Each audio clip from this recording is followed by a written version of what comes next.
Hey there, I'm JB and welcome to Hazy Dreams Theme Park. If you are new, then I recommend you to check out the link on top, which will bring you to the first episode, which I will explain you what we are doing here and how amazing this theme park is going to be. For today, well, I've got a couple things in mind that I would like to do, and if there is enough time, we're definitely going to do some extra stuff. So thing number one, I want to make here a shopping street and or the start of the monorail, which will be going all the way around the park and back again. I would like to also start with a thing going on right down here. Now I also got some good news, and that is that in December we will get a bigger update, which is also going to add in glass panels, which were basically missing. I'm looking forward to that very much. Now I've also been doing a little bit of off-camera messing around just to try and see what we can all do in this game, and yeah, I am loving this already. Now of course there are a lot more things that I would like to try and see if we could implement it into this park, but more about that later on. People have been saying, or a handful of people have been saying, that they find the new padding system very difficult. Other people have been saying they absolutely love it. Now what I'm going to say is that it's a bit of a learning curve, and yes, I agree, there is something that is basically missing, and allow me to show you what I exactly mean by that. And I'm just gonna select this building. I'm going to do as much as possible on grid, even though there will be a lot of stuff that will be off from this grid system, and it's gonna be needed. I'll explain you about that later on. Now the first thing that I'm going to do is just place a random piece of building right down here. Back in the day, what you could be doing with this is you could select an option somewhere, and I've been checking my eyeballs out to see if this option is still here, but I cannot find it. And I've been checking out this whole path system. Maybe I have done something wrong, because I cannot find any way to grab the grid of the building in order to attach a pathway to it, which was a super duper very handy thing that you could be doing back in the days. All of these other tools do not really add up to that. There is no way you can grab the grid, right? But there is another thing that you could be doing, which you will have to go to, I think it was facilities, go to create custom, then go to entrances. Then just grab a park entrance, place it down here, right click to get out of it real quick, which is also a thing a lot of people don't know. Right clicking puts you out of the menus real quick rather than having to close everything or press escape. Then you would go to stamp builder, and with the stamp builder you will get a connection. Now what also a lot of people might not understand is you will have to really get to the edge in order to grab the grid system. So then you can basically place a pathway, go into build mode, which is, I believe, Control R. There we go. Select this thing again and remove it, and so on this way you have a pathway which is perfectly grid up to the wall. Anyways, what I will have to do right now is I want to have an incline, but still slash is gridded up, right? The thing that I'm going to do is I'm going to go into edit mode and, well, actually remove this guy here. I'm going to press Ctrl X to copy the same building, and then I'm actually going to put it on rotate. So there we go. Put this on, let's say 45. I just want to see what it does. I'm going to just move it like that, then press X. So it is off the grid, right? But you actually need to change the grid itself from world axis to relative axis, or what can also be called local, and then you can still move it. And I want it to move to the edge here, then put it back to world grid, and slightly slash is attach it right down there. And then once you have accepted the building, you can basically do the same thing again with the pathways. You just place one down here. Alright, maybe if I press, okay, there we go. So you need to hold Z or Z depending the language, but then you can indeed snap. So it does still works, only you have to rotate it, which I didn't know it was a thing. Then you can also just copy the existing one and then paint it over. And it will only do the sides if you really go to the sides, which I'm talking about the railing, and get back into this building. And yeah, just first delete this guy. And then we actually have the path still on grid from, you know, the wall. Now the one thing that is going to be a bit tricky to figure out here is connect everything up. I would say we need to go as close as possible before touching each other. Maybe it will just automatically merge, which is just fantastic. Down here it's going to be a little bit troublesome, but you can also just do it right down here. And yes, it will add in a pad, but at least you have your grid work, right? And then down here, oh boy, this will become the part where we're going to need to mess around with the pathway. But maybe the remove tool will automatically... no, it doesn't do automatically. We do, however, got the edit tool. Not sure how smart this tool will be. So we first need to click it and then move it like that. Oh, that is not too bad. We want to do this. Ah, there we go. Well, problem solved. And look how beautiful this is. It's just a little bit messing around. You just get what you really want. I can understand some people just want to play the game. Some people like me really like to mess around and don't mind all of that extra stuff. Alright, I came to a point which I actually want to make like a staircase. Now I figured out my own way how you can best make staircases, because once again in Planet Coaster 1 you could be making use of grid in order to have a staircase perfectly per 4 go down or multiple of them. It was, let me just call it, very easy. Now this game it works different. Now I will be making like a tips and tricks videos with all of this stuff, long story short.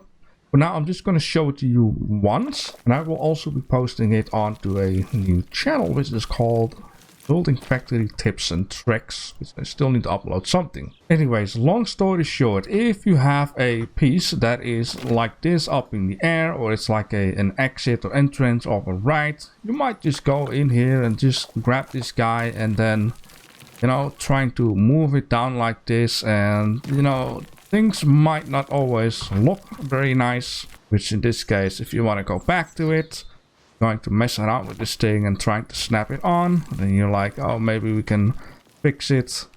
There must be a snapping option somewhere, like angle snap or something.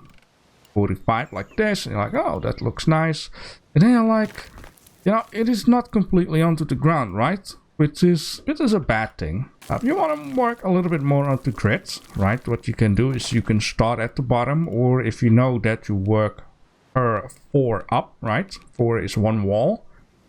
If you want to go up once, you need to keep in mind every 4 that you go up, it would look the best if you keep 2 spacing between in, or else it's going to be super steep to say. So you just place this guy right down here, and then it actually automatically snap on. So as long as you got like a starting and an end point, you can actually make it look pretty good. And so as I go along with this padding, trying to figure out, I find some, you know, handy things actually. So one of these things is if you want to have like a grid and you cannot really find for whatever reason like the snapping point, but you can right down here for an example, which will be right down here. You don't have to remove that afterward. You can just press Ctrl Z, but the grid will stay. Very handy. Another thing I figured out, once you have something like this, which is a little bit too big of a deal, there is a different way of fixing it rather than using the edit tool, is you go to the delete tool and you actually take stamp delete, which, honest, I didn't know. But apparently, what you can do with this, it's just trying to find, which it did work before perfectly. There we go. You can just remove it like that and it's fixed. Super duper handy. And so it is the next day for me. I have been messing around with this for hours upon hours. I've been using my fantasy, trying to visualize what I want to do with this area, and I got about 80% an idea what it's going to be. Which also I've been figuring out a couple of like fun little things. I can just show you real quick one of them, and that is basically that I got this footpath down here which you cannot cross over to this road down here, which this road is something that we are going to use for vehicles to drive them around, right? Which is actually a pretty nice idea, which I might show you at some point how I exactly did it. Also, I've been looking around in the scenery stuff to see if I can combine certain things. Yes, I've been also messing around with certain colors, and you know, like cyberpunk-ish type of lights, which I would like to create an area like that. I went into the certain parts of the scenery to see what is all colorizable. So we do have some rocks which you can give it your own color. We do have a lot of the sea stuff which you can colorize, which also lights up at night, which is freaking cool. There is a certain bush which has 3 or 4 different types which are completely colorizable, which is also very nice.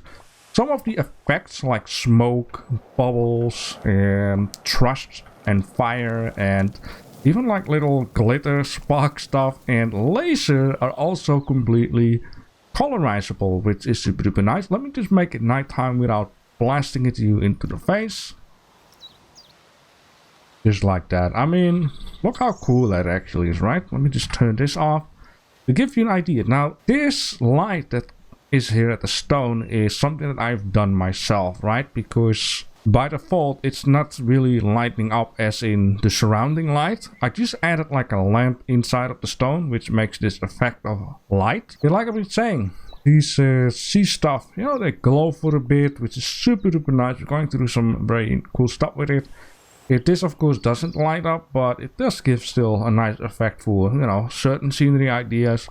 And then of course the special effects, some of them look better in dark than others. So if I just pick up this stone and just move it here, you can, you know, see and get the idea. This stone still lights up pretty well, if you would. It's just, you know, a very strong color, but I kind of like to have this a bit of an effect around it and make it look like it is radiated, which I think we're going to have a lot of fun making different kinds of themes. And once again, I've been trying to mess around, see what is fitting. I really like this light though, which is kind of the light of this ceiling lamps, EL type of deal. For some reason, I like 11 o'clock in the morning, looks very good. Anyways, enough about all of that stuff. I really would like to start the shopping street now that I have a start down here, which is definitely going to be needed. Sometimes you're going to think a little bit ahead where you want to work with. It's in this case, it's going to be the monorail, which needs to pass this area. Right, now like I've been saying, I want to do everything from the eyes of the visitors, and I really wanted to be sure that the exit sign on that side and on that side are not really like blocked off by the station or other stuff, because having the monorail is one, right? We're also going to add some fun stuff underneath. I want to make these areas very, very cozy, very absolutely detailed, and I am going to keep in mind that certain things actually will not be very detailed, which are actually the spots where people do not really come. And like I've been saying, if you do think from the eye of the visitors, you're going to have spots that can be very lower detailed to say, because you're not like looking at it like up close to say. There are enough games that do the same kind of idea, right? It's where the character is and look at and wonder about. It's high detailed, and other spots like way up there in the sky, it might be a thing or two, but it's completely useless to detail the heck out of it. You know, maybe I've gone a little overboard with this one. Maybe not. Maybe this is the whole show that is going to be all over the park. Anyways, let me just show you around what I've been doing. And like I've been saying before, this park is going to be made all from the eye of the visitors. So basically, long story short, on the back side, it will look like this. We're not playing this game from God's Eye view, because then it's going to look very ugly here and there, especially at the sides around. Now this is actually also a good thing, because this will save me a lot of bits and pieces that are not needed, which will only suck up FPS, of course. It is all from the eye of the visitor. So let me just show you guys around what I've exactly been doing. And you know, yeah, like I've been saying, this might be what is going to happen all over the park. These ginormous buildings all over the place at the side. Lower ones of course in the middle, and then in the back there will be a building like this. It's going to be twice, triple, quadruple as high. And of course more unique. This is more of a simple build. And it's absolutely crazy, but I am loving it, and it looks like the people are loving it too. So this is not the first attempt on this build. First I was actually building a couple of these ginormous pillars which I have down here with orange and black. And then I actually started to make the building around the staircase that I've been making for the monorail. Then I'm kind of getting a little bit stuck, and I noticed what kind of mistake I was making. I should be building layer by layer by layer around the staircase of the monorail. Now also this monorail staircase was first attached only on that side, and I didn't really like it. I will just show you in a minute why. So I got the entrance of the monorail right down here, and if you guys have a better name than just monorail, you can just let me know. I first wanted to call it like Cloud Wave or something. Now down here, of course, toilets. Then we actually have something to drink, which will be right down here. I once again made use of these names on the wall. I kind of like it. It's just cola, it's just orange, it's called static. And I think I have something like purple, which is also on the wall. And that is exactly what is being sold right down here, except for the purple, if you would. Then down here, a little waterfall. I'm still going to need to make something down here, but everything below this building will be built later on. I have some ideas what I would like to do with that.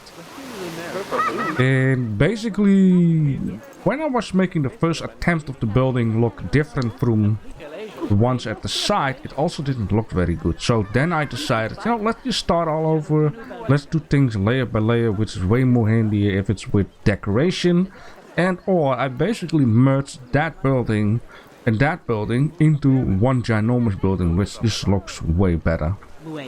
Now down here we have a chief beef. We have all kinds of like tasty beef burger, hamburger, rat burger, dino roar burgers. We have bacon burgers. We got chicken, which is a king burger, right? That's why it has a G on it. And down here some more toilets, and then down here another entrance of the monorail. Now first I wanted to have the monorail entrance and exit both on this side, but it looks not very good. It didn't look very aimed out, to say. So when I started making the new build, I was like, okay, why am I not just making two pathways from both sides going up, and then I can connect up the entrance and exit, which I did. I kept it a little bit simple in here. Very reddish and blackish, and then just a ginormous poster down here. And then the entrance and exits are down here. And then once you go up here, you know, it speaks for itself. Now, looking at the whole situation and looking at the amount of content that I have already recorded, I think that I should not go too overboard with the episode, because if it's me, I'm just gonna build this whole show and show it to you, which is also going to take another week. I mean, building this took a lot of time, and yes, I made a mistake, which I had to redo some stuff, but this area here is maybe 10-15 times larger. So what I will do is I would like to make at least 2 buildings right down in here before hitting this building that's gonna come down here, which will slightly look a little bit like this. I will try to create some variations in the whole show, but I would like to try, and this is something I just need to take a little look at, is add flat rides, because adding in a flat ride in this part down here, it's gonna be tough. Because the amount of spacing between the long pathway and the railway on the other side is not much. Well, let me just see this tiny eye. I mean, yeah, we could implement this in here, right? We could create something with a building, one building, and see what crazy stuff I can come up with. I think it would be a lot of fun. I had a little bit of a tight schedule, but finally here it is. I have finished 2 more buildings, and I'm going to show you all about it as well as in nighttime, because I once again kept that in mind. So let me just place myself down like so I can give you a very good view of what we have right down here. Now at the beginning I wanted to do the little Ferris wheel, right? But I decided, you know, I need to have something bigger, because This little Ferris wheel is so tiny that it would be a little too tiny for the massive space that I actually have in order to fill in the blank down there. So, which in this case I decided to go for a larger Ferris wheel. Now it is a little bit noisy, I noticed, maybe it's my sound. So from distance you can see I've made the building look roundish. I've used a lot of orange and a lot of black. Now anything else, for an example right down here, will be once again red with yellow and gray type of deal. This is just something between. Of course, if you have some feedback about the colors, you can also let me know in the comment section. But in overall, as you can see in the screenshot, buildings here are mostly reddish, grayish, orangey, blackish. Maybe this black is a little too much and I need to put the colors in negative, if that is what it's called. But you can of course let me know what your thoughts about. Maybe you'll be like, you know, that's actually perfect. So I've called it Ferris wheel. I don't know why I'm really bad with coming up with names, and I thought Ferris wheel, why not? And yeah, near it we got Looney Balloons, and Looney Balloons, you know, I wanted to create the illusion of a box that is being lifted up by balloons, and so I did it underneath. But like I've been saying, let me show you up close, and I've also got, you know, a nice little thing to show you. Now this is very simple, and the thing here is I want to keep the scenery on the outside of the park simple as possible, and I want to keep the more detailed type of scenery for the parts where it's gonna go indoors. I want to add a lot of scenery in there, so you will be more amazed once you get into a building. So I thought, you know, I needed to create something, and I just see like I'm missing a piece down here, which I've been creating some spotlights which will be turned on one by one, which you can now see the bottom, and number 3, number 4, and it goes up. I will show you at nighttime, will be better. Now of course right down here you can enter. This is just very simple. Once again, I don't want to add too much detail in here. I will do it once we have a reason to. And then down here it just looks like this. It was actually a lot of fun to create this, trying to make the building round at top. And then of course the exit, once again very simple, but it does what it needs to do, and it looks nice from the outside. Now there is one thing I've also noticed is I don't really have any music or scenery type of sounds going on. It's just something I'm going to keep in mind. Now for the Looney Balloons, you know, I have something fun. We got some pipes sticking out there with confetti spraying out, and I made like this little display, and like I've been saying, I want to keep it simple, but I want to have something to look at. Now at daytime it might not be too visible, but I will show it to you at nighttime. It's actually very beautiful. And then of course I added some support for the monorail. I've been messing around a lot with it because the support is a little bit a problematic thing once you have like a wide pad like this. And also I don't want to block off the view, and also I don't want to block off all of the details onto the building. So it just created one here and one there, and you know, that is going to be it. Of course right down there it will be supported by the building itself. And then now I'm going to turn it into nighttime very slowly but surely, and for some reason I like to put it on 3 o'clock at midnight. So once again, you know what, let's just go from this angle right down here, once again from the eyes of the people. And you know, the light works good. Now you can see it's a little bit flashing underneath there, which for some reason I do not really mind. It looks like a show effect type of deal. It's okay, as long as it's not gonna go too crazy. But yeah, I love it. It's wonderful.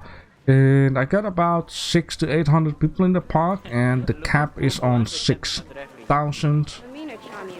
So people will be spread out a lot more at some point.